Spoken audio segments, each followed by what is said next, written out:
I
gotta set that back from the top, yo.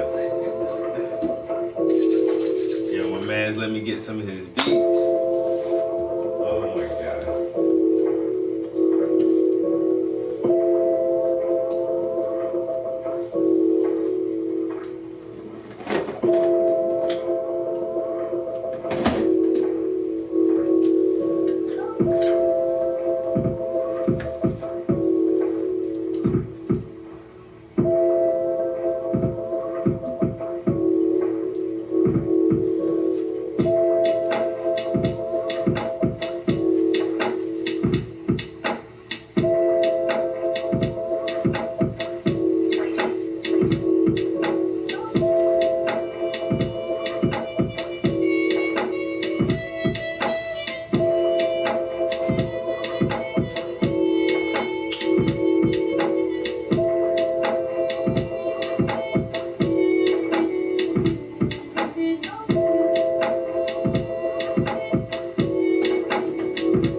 2 brushes sitting in the thinner overnight. That's that rookie stuff right there, yo.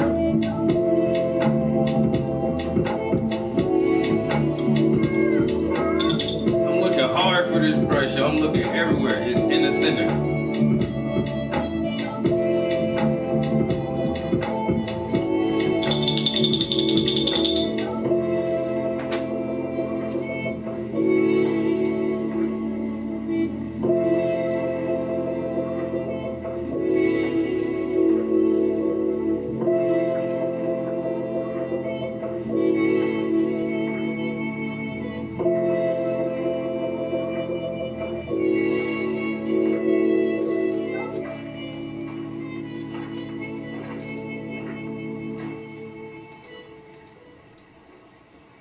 Dang, Trap, you got a lot of brushes. Yeah, because I mess them up. If I took care of my brushes, I would only have a few. But no. This dude want to keep brushes sitting in thinner overnight.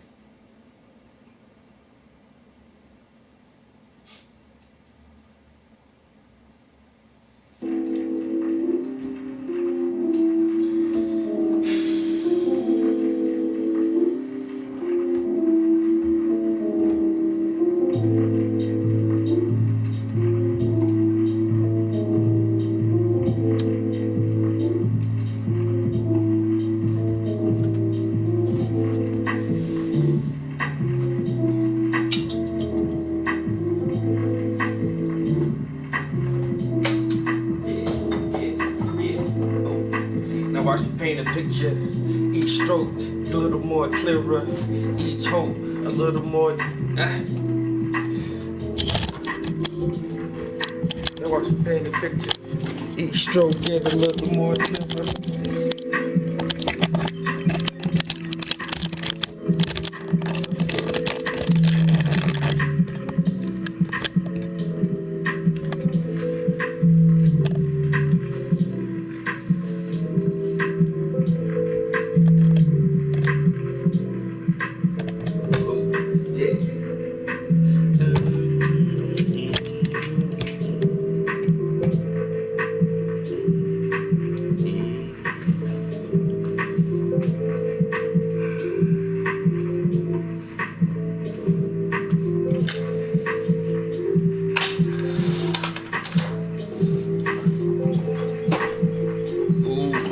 Alright, let me get started on this thing. Yeah. Got limited time, so I'ma use mine and use it wise. Make something nice that I can leave behind, so when I'm dead, I let the shit speak for me. Yeah, and I don't need the glory. I dress real clean, never ever bum me. Well, I'm loving these beats, yo. I'm writing something to these things.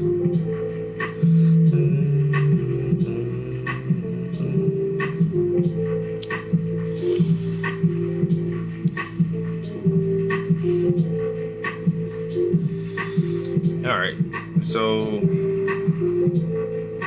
gotta work from the wrist down a little bit.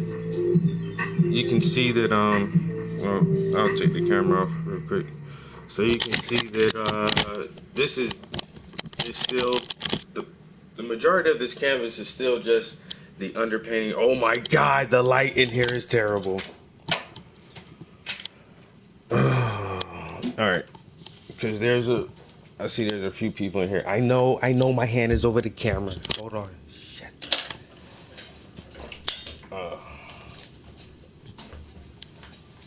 Yo, what up? So the bulk of the canvas is still just the underpainting. That's just the first layer. What has 2 layers of paint is his face, this arm and hand, and most of this arm here. So now I gotta work from the wrist area and down into the back of the hand and the fingers on the rail. But it's hard to get a really good sense of color because of how my lights are set up in here. You don't speak English, it's all good, bro. Other people in here do. You speak enough English to tell me you don't speak English. You ain't got no translator app.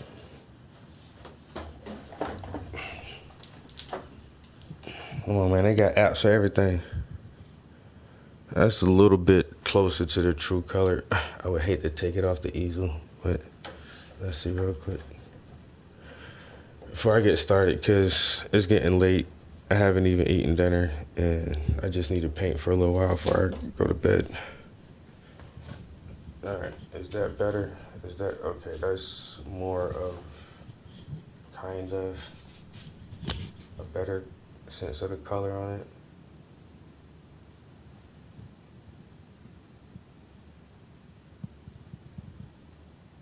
Oh, Portuguese, okay.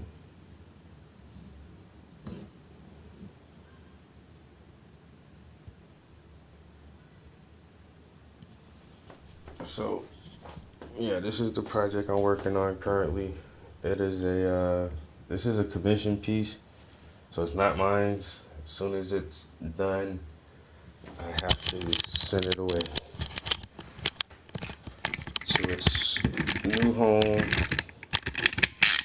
where it's going to be loved and cherished and taken care of.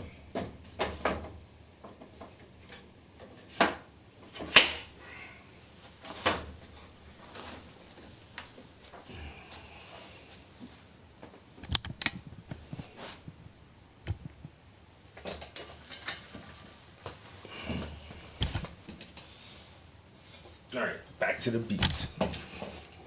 Oh, I dropped both of my brushes.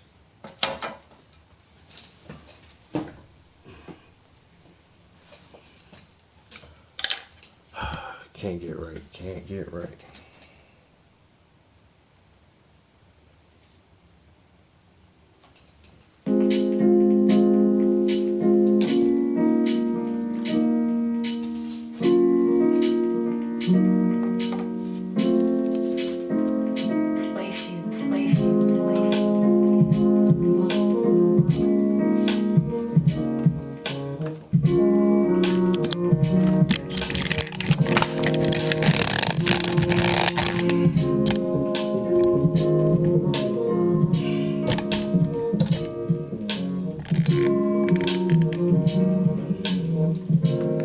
Yeah, what up, everybody?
Yo, you guys know who Kehinde Wiley is? Say me if you know. No? Nobody don't know who Kehinde Wiley is? Come on, guys. Come on. Somebody. Somebody has to know.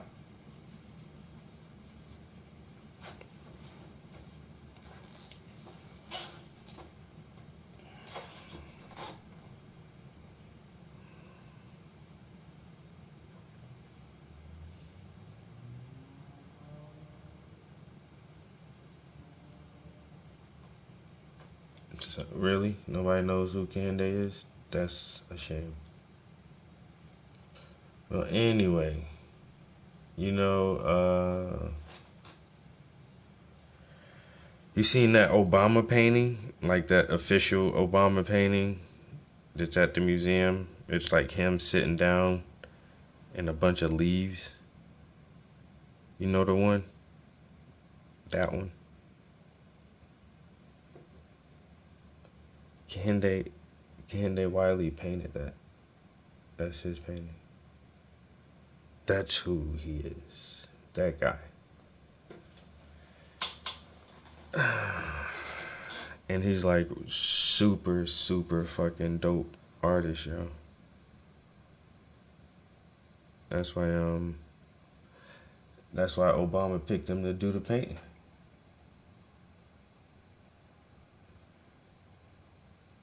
And I forgot where I was going with that, but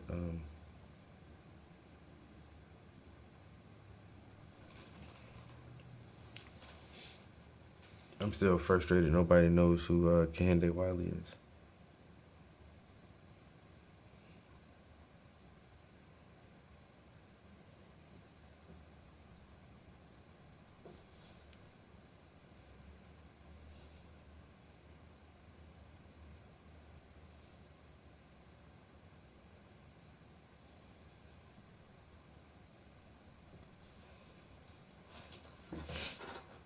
Mm.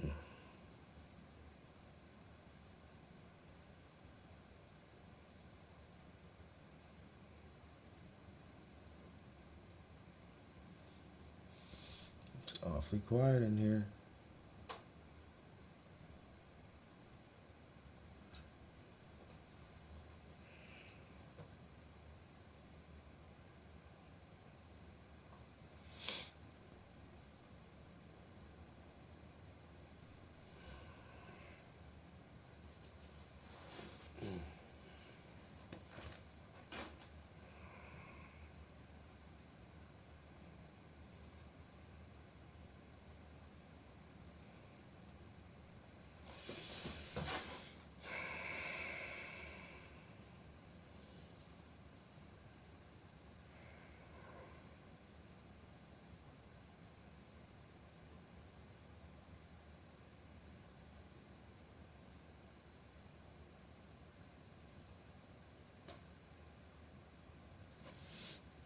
Oh my god.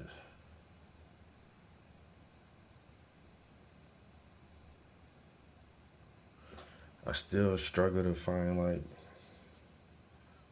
the right colors to blend sometimes. It's like, should I put more yellow? A little bit of green. What do I have to add to this mixture to make it look like I want to? Oh.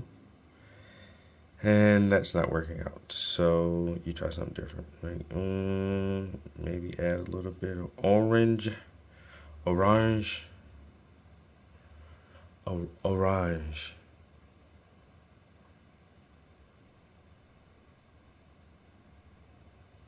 Something like that. That's actually not looking too bad.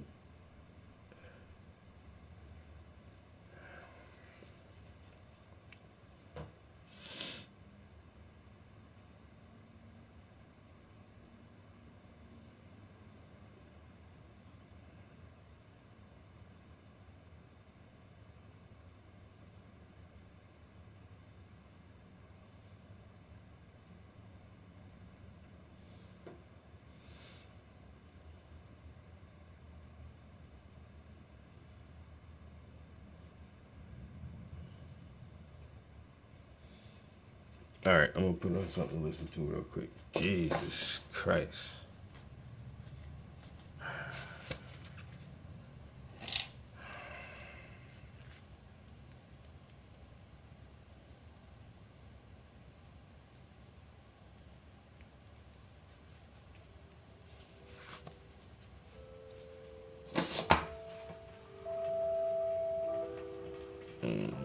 Start out with some dark red.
Oh, who is that?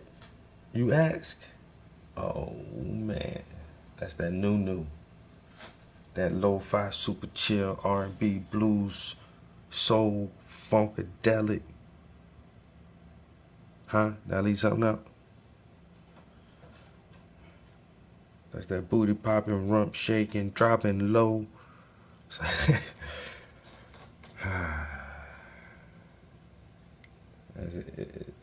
As soon as the music stops, there you go, running his mouth. Trap, you know people watch your stream more if you didn't talk so much. Yeah, but it's my stream.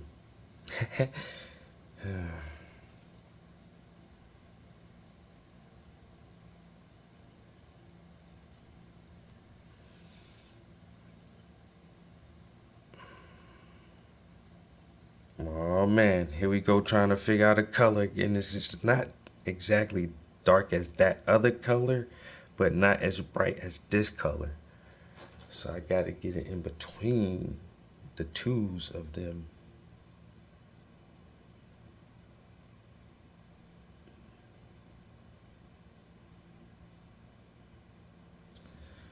To make it look something like that. Travis, how dare you steal my name? What in the what? And then you want to give me big ups, bro? Really? Travis, is there not enough? How many Travises do you know? Oh my God, bro. 7th grade math class. There were 6 of us. in one class, we had to use our last names. And then this dude comes in here blatantly calling himself Travis.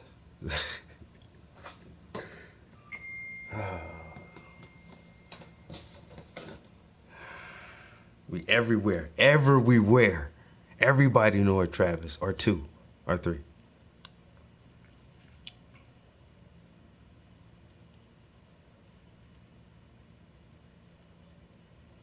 What does our name mean? The traveler, one who traverses.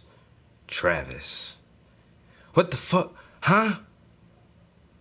My name's mean what? That shit ain't even in the Bible. Why couldn't I have a biblical name? Ezekiel, Isaiah, Emmanuel, Methuselah. Say nah.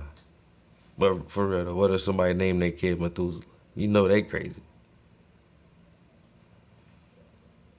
Shit. Amos, that's in the goddamn Bible. You know what I'm saying? Joseph. There's plenty of strong. Travis. Come on, man. You love your name? I have grown to love it, but I still talk shit about it because everybody, 1 out of 10 dudes is named Travis.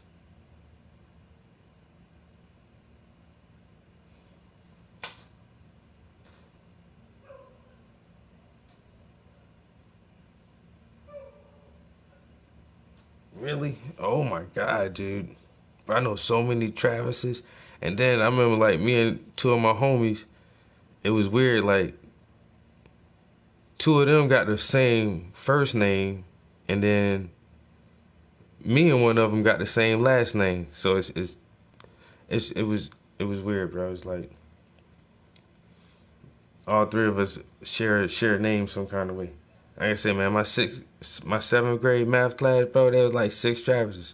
Scott, it was Prince, Scott, Prescott, Gardner, uh, and Brown and Johnson, or Travis Jones or Johnson.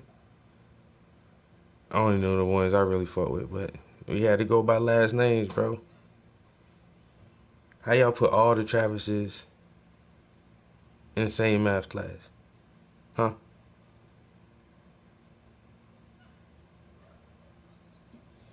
I haven't met another Travis no, actually, I did. I met another Travis a couple years ago at this place I was working at. Dude come there, hey, how's it going? My name's Travis. I'm like, you son of a bitch. Name another real common name. I know a lot of Josephs. I know about 3 or 4 dudes named Joe. I swear that shit is common as hell.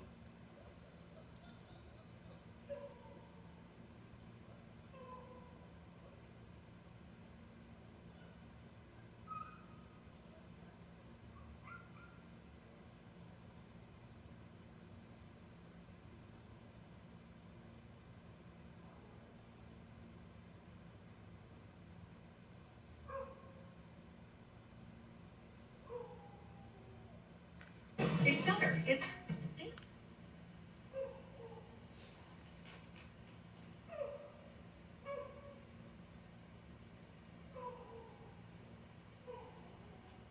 Well, there you go. And that's how many Travises there are. Even some of us become famous. You know what I'm saying? So many Travises. Some of these motherfuckers gotta be famous.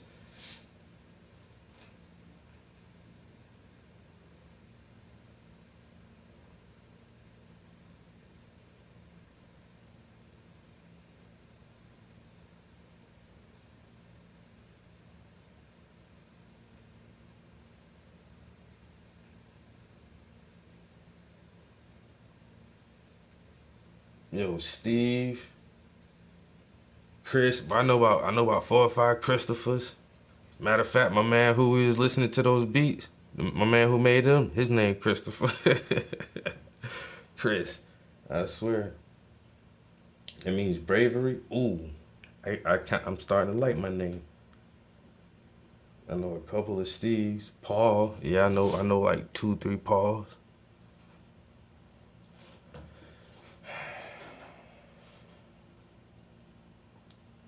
He get his equality back. Who are you talking about? Jordan Peterson, trending #1 on Twitter. Jordan Peterson was an international bestseller. I want him to tweet something out about me in my book. Jordan Peterson, right? This is what I'm saying to you. Why the rage, bruh? You're doing well, but you're a mean, mad white man. And you're going to get us right. And I have never seen so much wine and snowflaking. There's enough wine in here to start a vineyard. And with regards to my privilege or lack thereof, I mean, I'm not making the case that I haven't had advantages in my life and disadvantages in my life like most people. You don't know anything about my background or where I came from, and it doesn't matter to you because fundamentally I'm a mean white man. That's a hell of a thing to say in a debate. That's what the other boy do. The black boy. I don't be agree with him how he.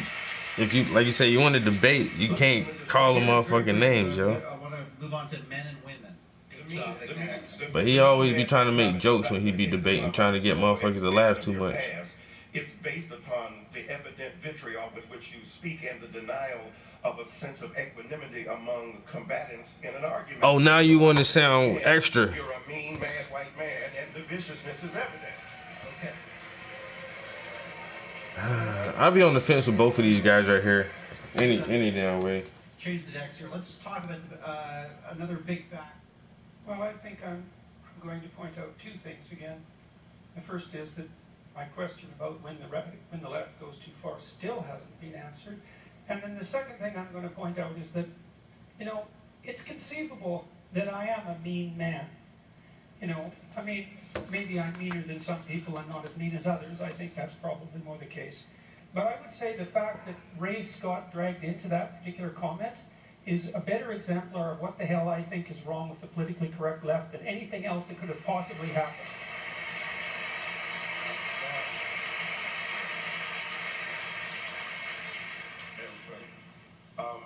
Imagine the hurt,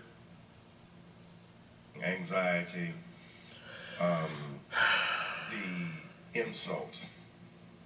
I genuinely feel, according to what I felt, was an appropriate comment of description at the moment of its expression. But imagine. Okay, but see, that's the only thing with Dyson, yo. Like he's a good speaker, but I hate when he like do just say dumbass shit, yo. Cause you not speaking for everybody. So what if he's a fucking mean white man, nigga? Like, what you doing to try to help black people organize and build our own shit so you don't have to fuck with mean white people? That's the shit I'm on now. Okay, we know history, we know what happened, we know how we fucked up, we know how we oppressed and all this other fucking shit. Okay, so how we changing this? Can we move on to some fucking solutions? Can we get some solutions, please? Some ideas, some think tanks popping up around here, you know? But, this motherfucker gonna go into a debate and call a motherfucker a name and then come back and say that, oh, that came up out of frustration.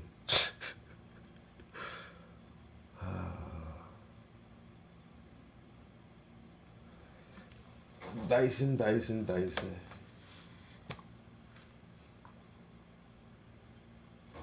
That's what I'm saying. What is his name? Eric Dyson. Like I said, I listen to him a lot, and I agree with a lot of the shit he said. And I don't agree with everything he say. That's like Jordan Peterson. I listen to him a good bit too, and I agree with some of the shit he say, and I don't agree with some of the shit he say.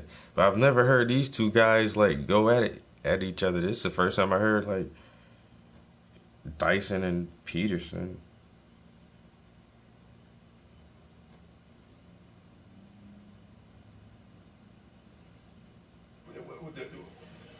Okay, you feel great. Now, those genuinely feel, according to what I felt, was an appropriate comment of description at the moment. At the moment. Expression. But imagine those hurt feelings. And You're not hurt. okay, you feel great. You feel great about it. It's really different. I'm not a victim. I'm not hurt. I'm You're appalled. not hurt. Okay, you wouldn't be a victim. So what's interesting is that whatever non-traditional feelings of empathy you endure at this particular point, the point is, imagine then the horrors that so many others have had to put up with for so long when they are refused to acknowledge their humanity. Now, I take your point seriously. So your group of Let me finish. Let me Christians finish. Though. racist Let me insult finish. to me. Let me finish, sir. That figures. You're not my inquisitioner. Okay. What I'm saying to you is that we need to an indigenous or First Nations community where we're able to engage in some of the lovely conversation, but also to listen and hear.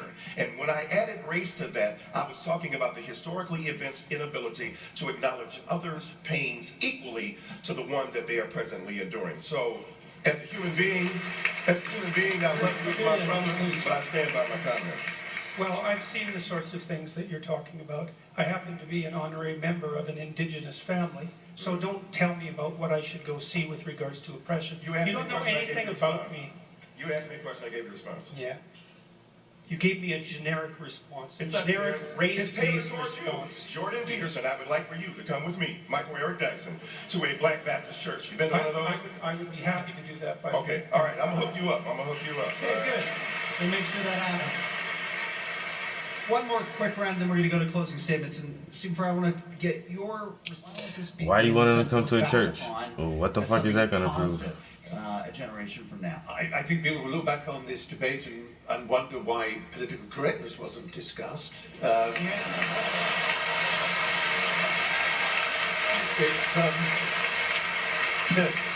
I said it was century, and to define how you think standard left-wing thinking, which has a valuable place, so goes too far, since it obviously does. Has the right gone too far? Has the right gone too far? Of course the right How? has gone Tell too us far. how. Well, how about Auschwitz? I mean, Well, what I was else? talking about 20th That's century right. politics. What else? More recently, what has gone wrong with the right? It's threatening to go too far in identitarian Europe, that's for sure. It's gone too far in Charlottesville. It went too far in Norway. Like, how long a list do you want? And why am I required to produce that? To show you that I don't like the identitarian I right? just thought I'd ask you. I was actually asking you a question. So your assumption is somehow that I must be on the side of the right. It's like, look, the right hasn't occupied the humanities and the social sciences. It's as simple as that for me. If they had, I'd be objecting to them. Say that again, I didn't hear. The right has not occupied the social sciences and the humanities. And the left clearly has. The statistical evidence for that is overwhelming. Sir, what about IQ testing in terms of genetic inheritance? But there's no way I'm going to agree that political correctness is the way to address any of that. And there's plenty of evidence to the contrary, some of which I would say was displayed quite clearly tonight.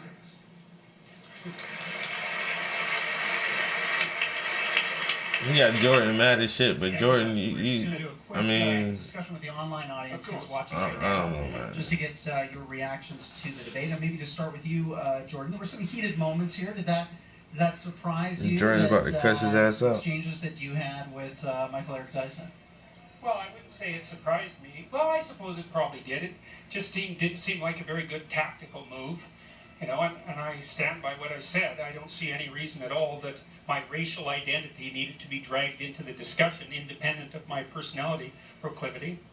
And what I tried to, in terms of giving a brief genealogy, we didn't have political correctness as long as white, straight men were in charge. Look at you.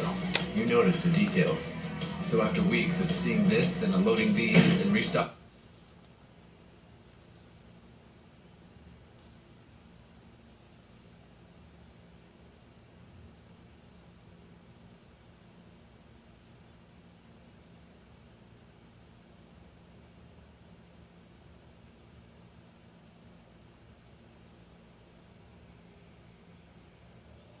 SpaceX launched a squat, kind of ugly-looking but shiny little rocket, and it's called the Starhopper. And this is the very beginning, the first physical representation of the entire future of the company. This is the rocket that SpaceX is staking its future on. The core reason that SpaceX is doing this is because of a dream that Elon Musk shared back in the early 2000s at the founding of SpaceX. He wanted to send a little plant to Mars and have it grow there to inspire people about space travel. He thinks we need to back up the human race to Mars, start a colony there, you know, an Earth 2.0, and this Starship is key to all of that.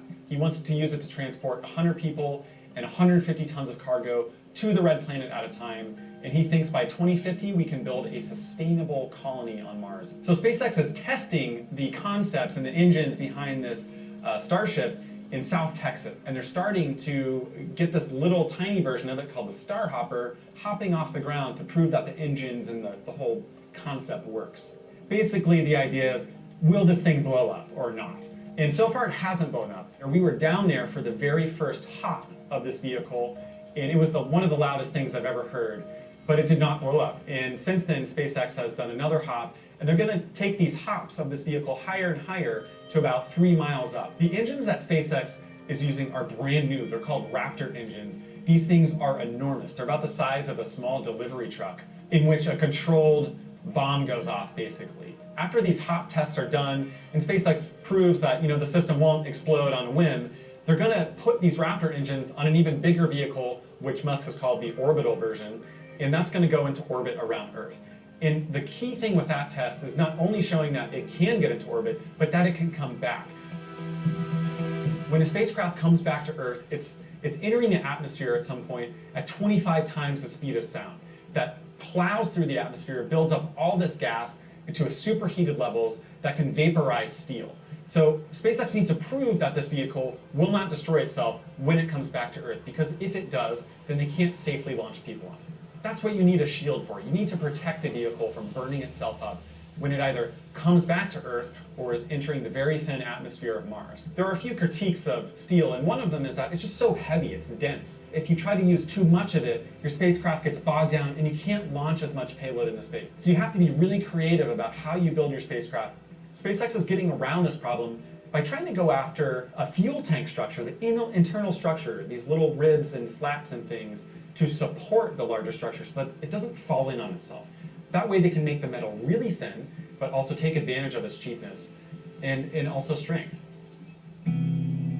This vehicle isn't using what SpaceX has typically used for its Falcon 9 and Falcon Heavy rockets. That's RP-1. It's a form of kerosene. It's similar to the stuff that goes into jets. It smells like jet fuel. They also use liquid oxygen. The new Starship, and specifically the Starhopper, which just launched, is using liquid methane and liquid oxygen. Methane is important because SpaceX wants to be able to manufacture its fuel on another planet, and specifically Mars, and they can do that, in theory, with the thin atmosphere that Mars has. They can take the carbon dioxide, they can take water out of the ground, and they can take sunlight and use energy to combine those two and form methane on the surface of Mars, refuel Starship, and go back home to Earth. The first things that SpaceX hopes to do with a full-scale, fully operational Starship is just show that it works. They want to get this thing into orbit, and then following that, they want to start sending the first missions to Mars. These will be robots, equipment to help scout out the surface, and also set up a plant to generate methane and oxygen to fuel a future mission to come back to Earth. The first crewed mission, though, is going to be with a Japanese artist and fashion billionaire called Yasuko Maezawa. He's going to load up one of these starships with a crew full of artists and maybe a couple astronauts just for safety and go around the moon to show that the system works. He's willing to put his life on the line for that.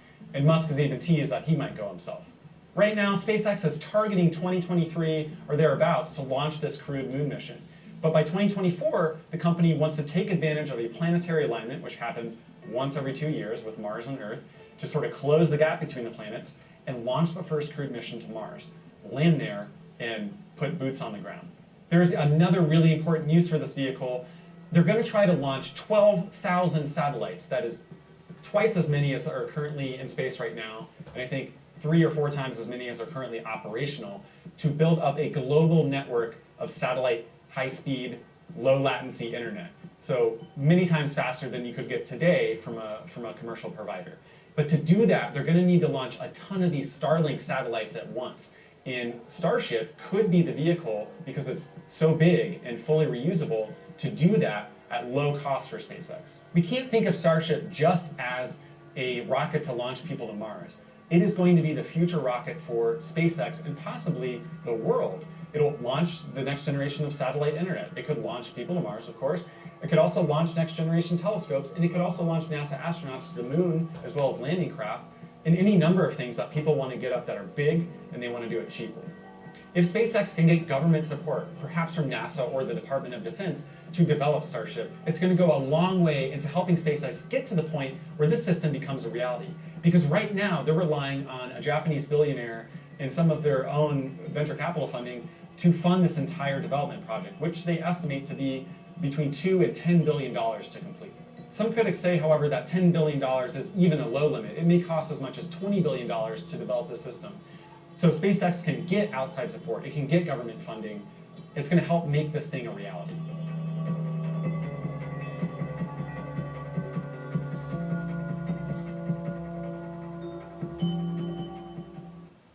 So you're making something in 3D and you need a lot of stuff. Stuff like textures, models, landing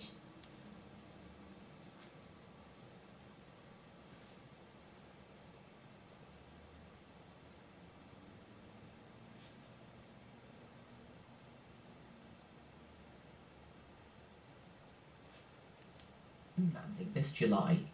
The future of human spaceflight is at a crossroads. The world's space agencies have largely turned their attention and focus towards the moon, with NASA recently announcing Project Artemis, a plan to return astronauts to the lunar surface by 2024. But against this backdrop, the very way we access space is undergoing a transformation. For in the last few years alone, relatively young private companies have managed to reduce launch costs and achieve feats of engineering that even the oldest space agencies have yet to emulate. In these changing times, it appears that commercial endeavours could become the catalyst enabling the next giant leap into the solar system.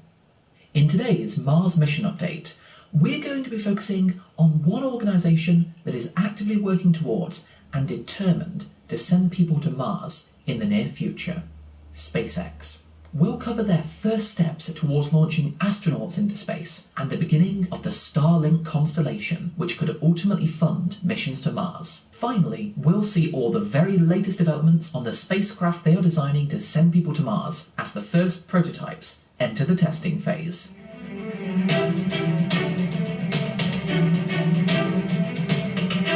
Yo, would you go to Mars, yo? SpaceX.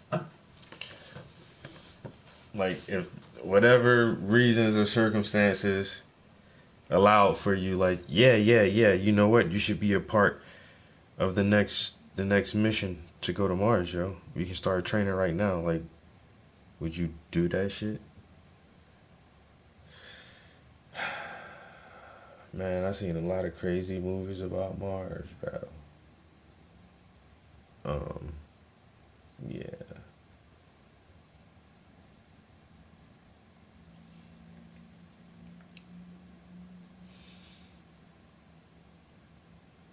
But Elon Musk said we gotta do it. We got to go to Mars. Why, Elon? Just in case we fuck Earth up. And then what? Then what we gonna do if we don't have an Earth no more? We gotta get away from each other so we can survive.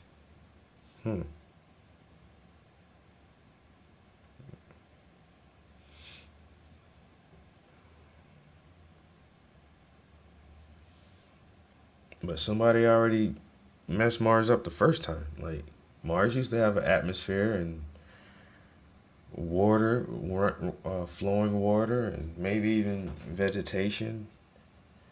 Like, something happened over there, and it wasn't good, because the whole planet died. So yeah, you know.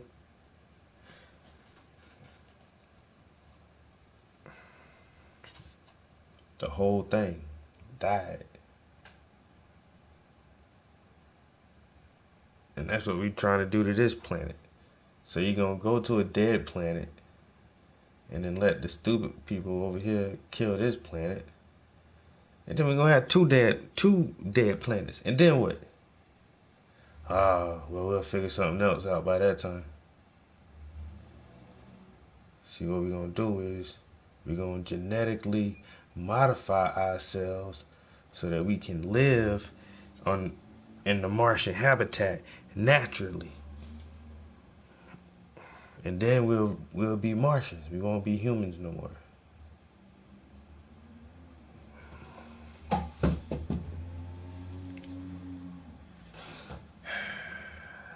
We're living in some crazy times, people. If y'all don't realize that, man, I know every age in history says, well, these are crazy times, but no. Right now, like right now, ooh, boy. It's about to get weird. I mean, like, in a really weird sense of the word weird, you know?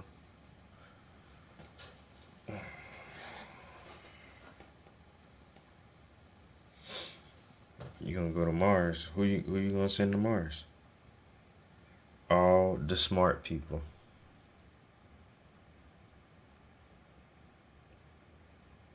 I wanna go. You're not smart enough. What kind of science do you study? I'm a painter. A painter?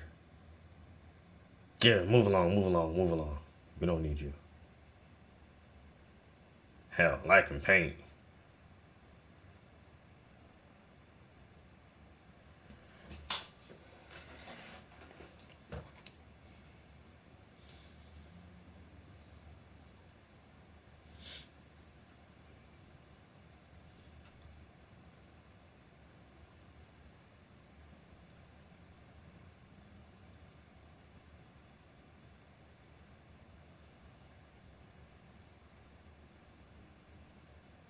All right, is that?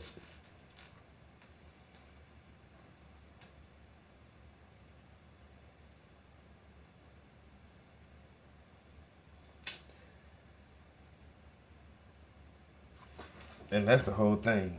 Like, make this place better first before you think about going and mucking up somebody else's old planet. I say, man. It's getting weird, bro. So y'all gonna leave now? Y'all about to leave like right now? And go to Mars? Man, Flint, Michigan still ain't got clean water yet. What y'all doing? Why ain't y'all build some new water treatment facilities? I can imagine that would have been hella cheaper. I'm just saying. And it would have helped out hella lot more people. I'm just saying, bro. But you wanna go to Mars, so you know, hey.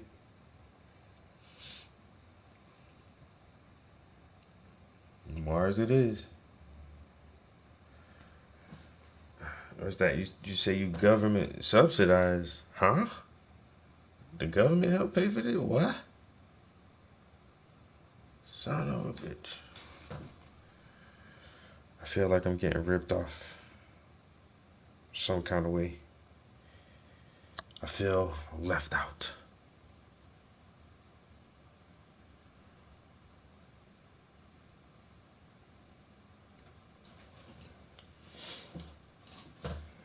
I go to Mars, not with the first group. Y'all radio back and let me know how it is. Oh, the sensor say everybody died?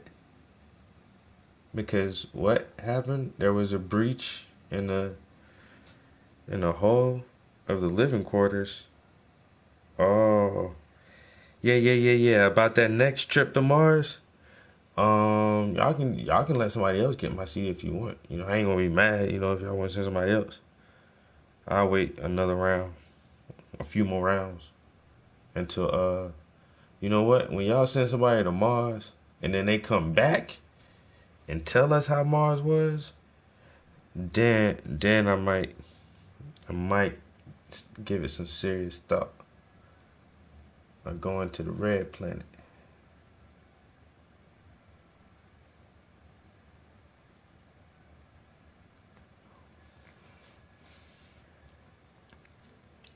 But Elon Musk is dead serious, bro. This motherfucker is dead ass serious, yo. 2045, man, yo. He said if I gotta do it myself. He says, move over, give me the controls. I designed this damn rocket. NASA hasn't given us clearance for.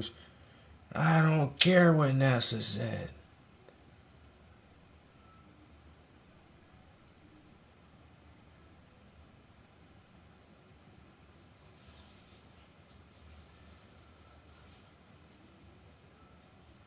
We're SpaceX. We don't follow rules.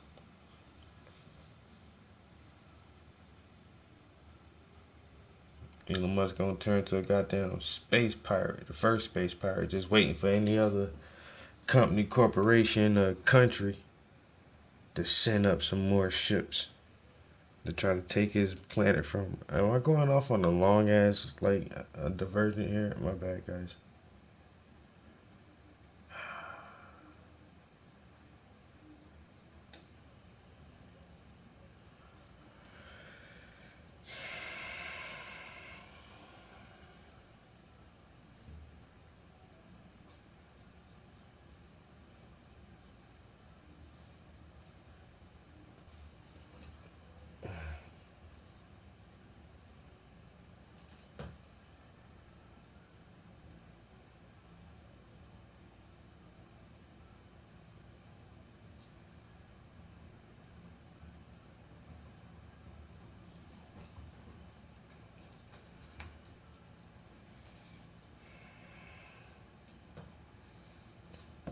Alright, my phone fell on the floor and I was being too lazy to even bend down and pick that thing up.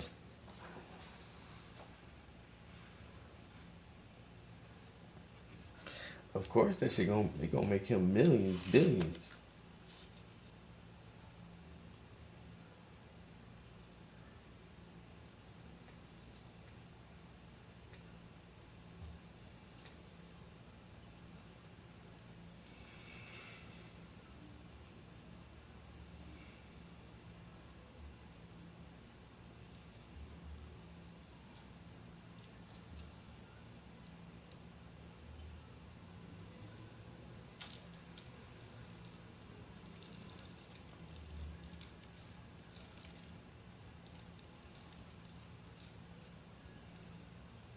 To a tasting of new Rita Spritz.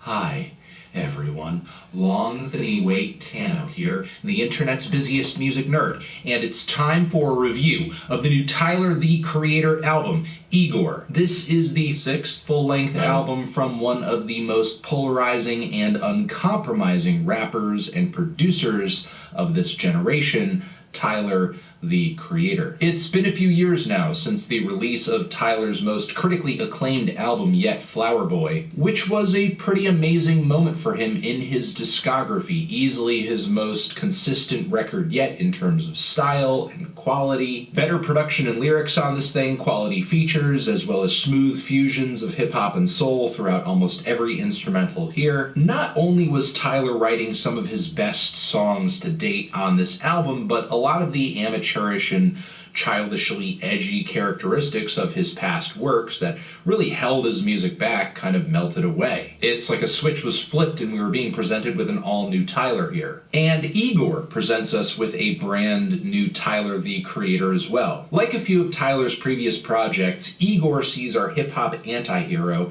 embracing a new character and a new narrative. Igor is more than just another persona, though. It's also a vehicle for Tyler to express his heartbreak and explore more singing and tuneful songwriting. Flower Boy definitely saw Tyler gravitating more toward these sounds, and maybe with his next record, some of his longtime fans were hoping that he would come through with an album that was more of a true blue hip-hop experience. But Igor is not that. The instrumentals on this record embrace even more soul, even more R&B. And not to say that there aren't points on this album where Tyler raps, there are. He even makes sure to work a few bangers into the mix like New Magic Wand as well as What's Good. But these cuts are more the exception than the rule. Again, most of the tracks on this album fit into more of a soul categorization, with some of the instrumentation on them throwing it back to the 60s and 70s, such as A Boy Is a Gun and Are We Still Friends, as well as Earthquake to a degree. And it's a weird vibe. Tyler's embrace of these sounds feels like a combination of several different things. The tone of the instrumentation, the kind of messy production, and the singing on here leaves me feeling like I'm hearing Tyler be a little tongue-in-cheek. But given the narrative of these tracks, it does feel like he's trying to express some genuine feelings here. The textures and timbres in the instrumentation are great too, but it's a decidedly rough presentation. A little lo-fi in the same way that Cherry Bomb was. Some of the mixes are kind of funny. But even though some of Tyler's lackluster production in the past has rubbed me the wrong way, with Igor it feels like it's coming from a place of skill. Essentially, it's the difference between making a subpar recording because you can't make anything else other than a subpar recording, and going back to embrace a more flawed, gruff, raw aesthetic once you have gained the ability to make something as clean and as well crafted as Flower Boy. It's almost post-punk in a way, Tyler's ability to subvert and mutate the smooth, jazzy, and sweet sounds of soul and R&B throughout multiple tracks on this album. It's also worth mentioning that it is painfully obvious that the work of Pharrell has been hugely influential to the instrumental front of this record too, which given Tyler's history should be no surprise. He has been an unapologetic fan of Williams for a long time, but never before, in my opinion, has he embraced so many obvious Pharrellisms in his music this hard, but also kind of made them his own. The world that Tyler presents on Igor, and I do think it is a world, is vivid, it's seamless, it is immersive. While I'm mentioning influences in this review, I should also name drop rapper-producer legend Madlib too, not only because of the artfully rough production and vintage samples placed throughout this album, but also the pitched vocals and character development that Tyler engages in on Igor also reminds me of some of Madlib's Quasimodo efforts. As far as the runtime goes, Igor also has an impeccable flow. There is really no excuse to leave until the last track is over, even if the narrative of the album doesn't follow the most obvious progression. On Igor's earliest moments, we already see the relationship that the album is based on in a moment of crisis, with Tyler begging his romantic interest here not to leave. And as the album progresses, we get different flavors of romantic toxicity, illustrating exactly why this relationship is crumbling in the first place. Things essentially reach a dead end with the revelation of I Don't Love You Anymore. We also have a moment of finality after that with Are We Still Friends? Like volatile relationships themselves, the album is kind of like being stuck in the middle of a continuous tumble cycle, and when it's over, you're too dizzy to decipher exactly what happened and who's at fault and how you can prevent it from happening again. Igor is an album that leaves the listener with, in my opinion, quite a few loose ends and unresolved feelings, but it's still a very satisfying and cathartic project. The song Earthquake is kind of mellow and maybe even a little funny at first glance, but with more listens it becomes clear that Tyler is actually pouring his heart into these squeaky, weird lead vocals. The heartbreak coming off the lyrics is tangible, even if there is a supremely large element of camp to what Tyler is doing here. There's also a Playboi Carti feature on this track that is placed perfectly. His weird baby-voiced verse fits the aesthetic of the song quite well, and he is one of many very fantastic and impressive guests on this record, many of which are a little obscured and kind of buried in the mixes of particular tracks. I mean, they certainly add to the character and the flavor of this album, but there aren't a whole lot of features on this record that stun or steal the spotlight away from the character and the persona and the story and the focus of the album, which ultimately I think is a good thing. If anything, the features, especially on a record like this, should be playing a more supportive role. The song, I think, right after this makes for a pretty interesting transition. I think the lo-fi production on this track obscures it, but this song is so friggin' Kanye West. I have never heard Tyler write a song that is so obviously Kanye. This track, the instrumental here, some of the flows, it's the dance beat, it's the glistening synths. This sounds just like something Kanye would have rocked during the Graduation era, frankly. It is a very solid tune though, and given the aesthetic of the album, the narrative of the record, and the jazzy bridge that Tyler works into the track, he obviously puts his own spin on all of this. Running Out of Time, in my opinion, not a bad track, but easily the weakest of the more mellow and soulful cuts on the first leg of this record. I think the intro draws on a bit long, but it's still a necessary moment on the album, if not only for its swirling, cascading synth arpeggios and lush instrumental bridge. Also, super cold-blooded verse at the ending of this track, and what this song gives to the album narratively is that Tyler feels this relationship where his chances to save it, his ability to maintain this other person's interest, it's slipping away. He's losing his grip on it. All of the tracks up until this point do a very good job of setting the tone for the record, but after this we begin to enter banger territory. We get New Magic Wand, which is the first touch of real emotional darkness on the album, in my opinion, which is forecast by the instrumental sinister electric piano, the kind of skittery metallic bits of percussion in the instrumental that sound like spoons being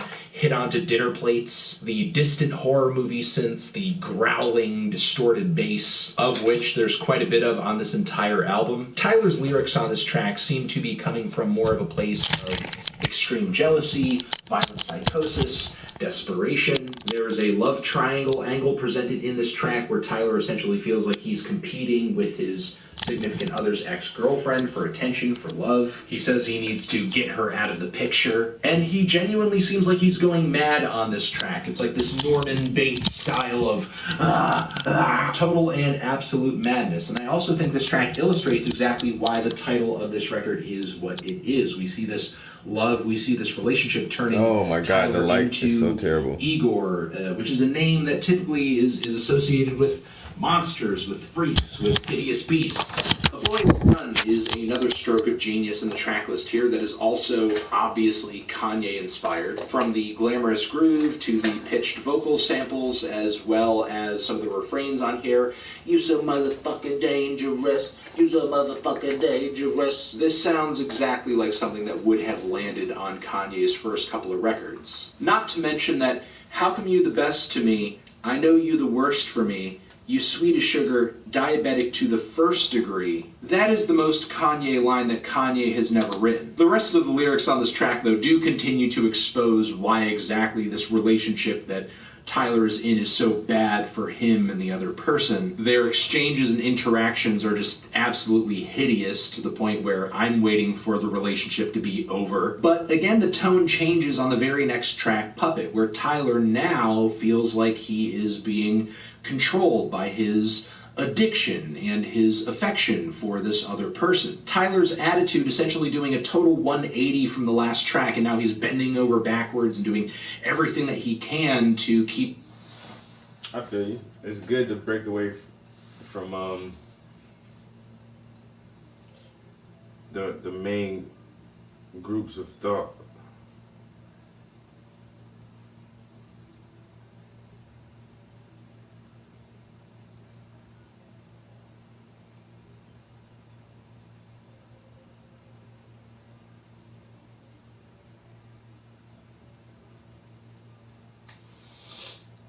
But I take breaks from, well, I used to take breaks from social media. Like I've been on this shit for like 10 years now.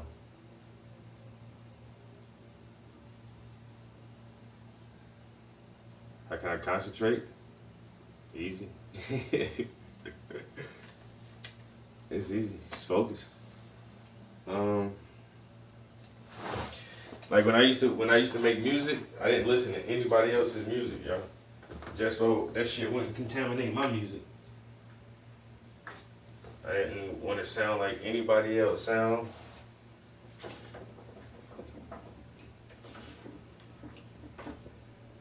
Or talk about the same shit anybody else is talking about.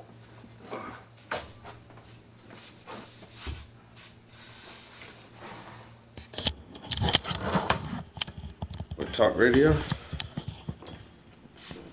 It's easy. Oh, I swear the light in here is terrible, guys. Let me see if I put it this way. That's just as bad.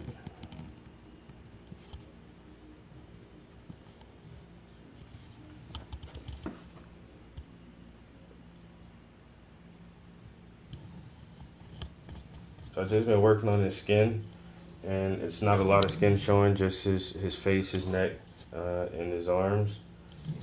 So next time I come back in here, I'll start working on his overalls, or his work uniform, and then I'll jump into the background and start working on the house and the portion of the greenery you can see back there, and start adding more details to that.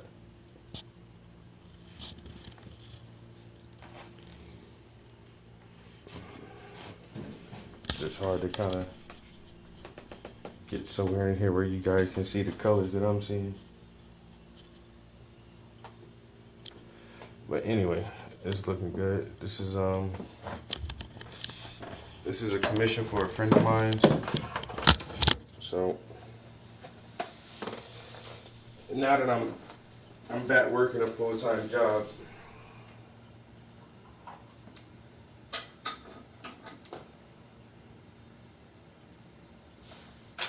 I can only paint in the evenings and on my days off.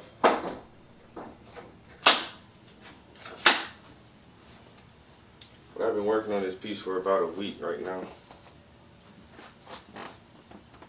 So a couple more weeks I have it done. All of my links are at the bottom of the screen. If y'all can see that, you can follow me on Instagram, Facebook. Everything is Paintings by the Prince. If you want to check out some more dope art. Appreciate y'all coming here, chilling with me, checking out the portrait in progress, and I'll get with you guys next time. Peace.